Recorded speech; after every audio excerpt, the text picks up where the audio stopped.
ಭಾರತದ ಮಾಜಿ ಪ್ರಧಾನಿ ಡಾಕ್ಟರ್ ಮನಮೋಹನ್ ಸಿಂಗ್ ರವರು ನಿಧನರಾಗಿದ್ದು ಅದರ ಪ್ರಯುಕ್ತ ನಾವು ಸಂತಾಪವನ್ನು ಸೂಚಿಸುತ್ತಾ ಹಾಗೂ ಈ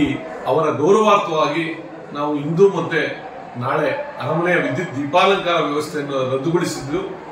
ಸಾರ್ವಜನಿಕರಿಗೆ ಮತ್ತು ಪ್ರವಾಸಿಗರಿಗೆ ಅರಮನೆ ವಿದ್ಯುತ್ ದೀಪಾಲಂಕಾರದ ಆಕರ್ಷಣೆ ಇರೋದಿಲ್ಲ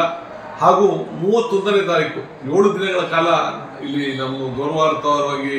ಶೋಕಾಚರಣೆಯನ್ನು ಅನೌನ್ಸ್ ಮಾಡಿರೋದ್ರಿಂದ 31ನೇ ತಾರೀಕು ಮಧ್ಯರಾತ್ರಿ 11ರಿಂದ 12 ಗಂಟೆವರೆಗೆ ನಾವು ಆ ಕರ್ನಾಟಕ ಮತ್ತು ಆಂಗ್ಲ ಪೊಲೀಸ್ ಬ್ಯಾಂಡ್ ಮತ್ತು 12ರಿಂದ 12 ಕಾಲ ತನಕ ನಾವು ಹಸಿರು ಪಟಾಕಿ ಸಿಡಿಸುವ ಕಾರ್ಯಕ್ರಮವನ್ನು ವರ್ಷಾಚರಣೆಯನ್ನು ಹೊಸ ವರ್ಷದ ಆಗಮನದ ಆಚರಣೆಯನ್ನ ಕಾರ್ಯಕ್ರಮವನ್ನು ಏನಿಟ್ಕೊಂಡಿತ್ತು ಅದನ್ನು ರದ್ದುಗೊಳಿಸಲಾಗಿದೆ. ಅದೇ ರೀತಿ ನಾವು ಪ್ರವಾಸಿಗರು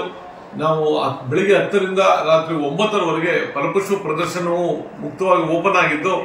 ಎಲ್ಲ ಪ್ರವಾಸಿಗರು ಮತ್ತು ಸಾರ್ವಜನಿಕರು ಬಂದು ವೀಕ್ಷಣೆಯನ್ನು ಮಾಡಬಹುದು. ನಾವು ಮತ್ತೊಮ್ಮೆ ಮನಮೋಹನ್ ಸಿಂಗ್ ಅವರ ನಿಧನಕ್ಕೆ ನಾವು ಅರಮನೆ ಮಂಡಳಿ ವತಿಯಿಂದ ಮತ್ತು ನಾವೆಲ್ಲರೂ ಸಂತಾಪವನ್ನು ಸೂಚಿಸುತ್ತೇವೆ.